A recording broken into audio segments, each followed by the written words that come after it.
दोस्तों नमस्कार, स्वागत है आप सभी का online India first YouTube channel पे। इस वीडियो में हम बात करने वाले एक बड़ी अपडेट के बारे में जो कि संबंधित है उत्तर प्रदेश से नई भर्ती के विज्ञापन के बारे में। जैसा कि दोस्तों आप सभी जानते हैं कि उत्तर प्रदेश के अंदर किसी भी भर्ती को लेकर कोई भी अपडेट होती है या फिर किसी भी भर्ती को लेकर कोई भी विज्ञापन जारी होता है, सबसे पहले जानकारी आप सभी को ऑनलाइन इंडिया फर्स्ट चैनल के माध्यम से दी जाती है। और इस वीडियो में हम इसी मुद्दे को लेकर बात करने वाले हैं। तो चलिए दोस्तों वीडियो शुरू करते हैं। वीडियो को लाइक कर दें, शेयर कर दें और चैनल को सब्सक्राइब कर लें, जिससे कि जानकारी आप सभी को ऑनलाइन अड्डा फर्स्ट चैनल के माध्यम से रियल ऑथेंटिक सबसे पहले मिलती रहे। इस वीडियो में मैं आपको बता दूं कि उत्तर प्रदेश से नई भर्ती को लेकर जो विज्ञापन है वो जारी कर दिया गया है। भर्ती आपको अच्छी देखने के लिए मिलती है और खास बात आपको ये देखने के लिए मिलती है कि इसके अंदर सभी अभ्यर्थी आवेदन कर सकते हैं, क्योंकि इसकी योग्यता ही ऐसी देखने के लिए मिलेगी। साथ ही अगर बात की जाए आवेदनों के बारे में, तो इसके आवेदन को लेकर भी आपको थोड़ा सा इंतजार तो करना पड़ेगा। लेकिन अगर बात की जाए आपकी परीक्षा के बारे में, तो लिखित परीक्षा के आधार पर ही आपका इसमें चयन देखने के लिए मिलेगा, क्योंकि अभ्यर्थी जब मेरिट में भर्तियां होती तो परेशान हो जाते हैं। तो एक एक करके मैं आपको सारी जानकारी नोटिफिकेशन से देता हूं। चलिए शुरू करते हैं। तो यहाँ पे दोस्तों आप सभी के सामने पूरा का पूरा नोटिफिकेशन आ जाता है, जिसके माध्यम से आपको एक एक करके सारी जानकारी मैं दूंगा। इससे पहले महत्वपूर्ण जानकारी ये भी है कि अभी तक आपने अगर हमारे परीक्षा सिटी यूट्यूब चैनल को सब्सक्राइब नहीं किया है, तो आपको लिंक वीडियो की डिस्क्रिप्शन में मिल जाएगा, जाकर सब्सक्राइब करें। वहाँ पर भी आपको बहुत सारी जानकारियाँ दी जाती हैं। साथ ही इसी प्रकार के नोटिफिकेशन अगर आप पाना चाहते हैं किसी भर्ती को लेकर विज्ञापन या फिर कुछ भी, तो उसको आप सभी को शेयर करवा दिया जाता है टेलीग्राम चैनल पर। उसका भी लिंक आपको वीडियो की डिस्क्रिप्शन में मिल जाएगा। चलिए शुरू करते हैं। तो यहाँ से एक और भर्ती का नोटिफिकेशन जारी कर दिया गया 3 अक्टूबर 2022, मतलब कि आज की तारीख में। लेकिन इसके जो आवेदन आप सभी को देखने के लिए मिलेंगे, उसके लिए आपको इंतजार करना पड़ेगा 29 अक्टूबर तक का। 29 अक्टूबर से आपके इसके लिए आवेदन होंगे, जहां पे आप सभी अपने आवेदन को 25 नवंबर तक यहां से कर सकेंगे। और उसके बाद में आपकी परीक्षा को लेकर आगे की तैयारियां शुरू कर दी जाएंगी, जिसके अंदर आवेदन करने के लिए जो योग्यताएं मांगी गई हैं वो आप सभी के पास होंगी। बड़ी आसानी से आप सभी इसके लिए आवेदन कर सकते हैं। साथ ही इसके लिए जो एज लिमिट रखी गई है वो 18 से लेकर 40 वर्ष के अभ्यर्थी इसके लिए आवेदन करेंगे। और इसका जो नोटिफिकेशन जारी किया जाता है वो आपको देखने के लिए मिलता है उत्तर प्रदेश अधीनस्थ सेवा चयन आयोग के माध्यम से। विज्ञापन संख्या 7 परीक्षा 2022। यहाँ पे जो पद का नाम देखने के लिए मिलता है वो महोदय मुख्य परीक्षा देखने के लिए मिलती है, जिसको आम भाषा में आप मुंशी के नाम से भी जान सकते हैं, है ना। तो ये आप सभी को जो पद है वो देखने के लिए मिलेगा। यहाँ पे आप सभी के सामने तारीखें भी लिखी हुई हैं कि 19/10/2022 से इसके आवेदन शुरू कर दिए जाएंगे। 29 तारीख से आवेदन शुल्क जमा करने की जो तारीख है वो 18 नवंबर 2022 रखी गई है। और अंतिम आप सभी का संशोधन के बारे में जो जानकारियां हैं वो 25/11/2022 आपको देखने के लिए मिलती है। मतलब इसी अंतराल में आपको आवेदन और भी तमाम चीज़ें यहाँ से करनी होंगी। सवाल आता है योग्यताओं के बारे में, तो उसके बारे में जानकारी मिलती है कि उत्तर प्रदेश अधीनस्थ सेवा चयन आयोग के माध्यम से विज्ञापन संख्या 07 परीक्षा 2022 मुख्य परीक्षा को लेकर, जो कि मुंशी से संबंधित है, मैंने आप सभी को बताया है। अब ये कहाँ पे देखने के लिए मिलेगी, इसका विभाग भी लिखा हुआ है। निदेशक भूतत्व एवं खनिज कर्म निदेशालय उत्तर प्रदेश के अंतर्गत आपको यहाँ से नौकरी देखने के लिए मिलेगी। पदों की संख्या की अगर बात की जाए तो 92 आपको पद देखने के लिए मिलते हैं।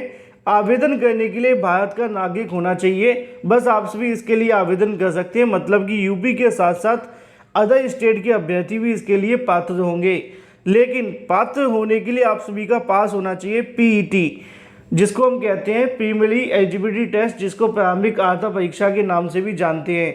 अगर आपने पीईटी 2021 पास किया था तो आप इसके लिए आवेदन कर सकते हैं। नीचे लिखा हुआ है कि आप सभी के जो अंक हैं वो 0 से ऊपर होने चाहिए, बस आप इसके लिए आवेदन कर सकेंगे। इसके साथ ही अगर बात की जाए आवेदन के बारे में, तो लिखा हुआ है upsc.gov.in पर जाकर आप सभी इसके लिए आवेदन कर सकते हैं।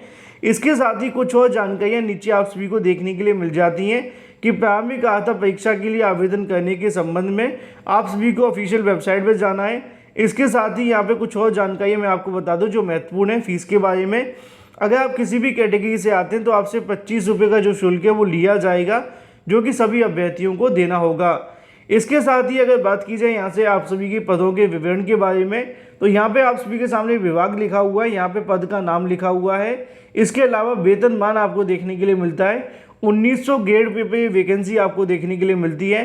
5200 से लेकर 20,200 वेतन यहाँ पे लिखा हुआ है। अगर बात की जाए एज लिमिट के बारे में तो 18 से लेकर 40 वर्ष के अभ्यर्थी आवेदन कर सकते हैं। अन्य के अंदर सीटों की संख्या 41 है। अनुसूचित जाति के अंदर सीटों की संख्या 19 है। अनुसूचित जनजाति के 2 आपको पद देखने के लिए मिलते हैं। ईडब्ल्यूएस के पदों की संख्या 9 देखने के लिए मिलती है और ओबीसी के पदों की संख्या 21 देखने के लिए मिलती है। टोटल यहाँ पे पदों की संख्या 92 आपको देखने के लिए मिलेगी।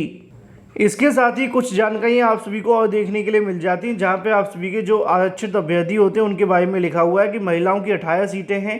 सैन्य वियोजित भूतपूर्व सैनिक की अगर बात की जाए तो 4 पद हैं। इसके अलावा जो यहाँ पे आते हैं पीएच कैटेगरी से, उनके लिए यहाँ पे का और खा के अंदर गा के अंदर एक एक पद है, लेकिन घा और डा के अंदर कोई भी पद आपको देखने के लिए नहीं मिलता है। इसके अलावा अनिवार्य अहर्ता की जब बात आती है तो इसमें आवेदन करने के लिए लिखा हुआ है कि इस विभाग में अगर आप आवेदन करना चाहते हैं तो यहाँ पे सिर्फ आप सभी का इंटरमीडिएट पास होना चाहिए। मतलब अगर आपने 12th कर रखा है तो आप इसके लिए आवेदन कर सकते हैं। 12th में आवेदन के साथ साथ आपके पास पीईटी भी होना चाहिए, जो कि GO+ अगर आपके नंबर हैं तो आप इसके लिए आवेदन कर लेंगे। कुछ अधिमानी आहताएँ भी आपको देखने के लिए मिल जाती हैं, जिनको अगर आप चाहें तो पढ़ सकते हैं।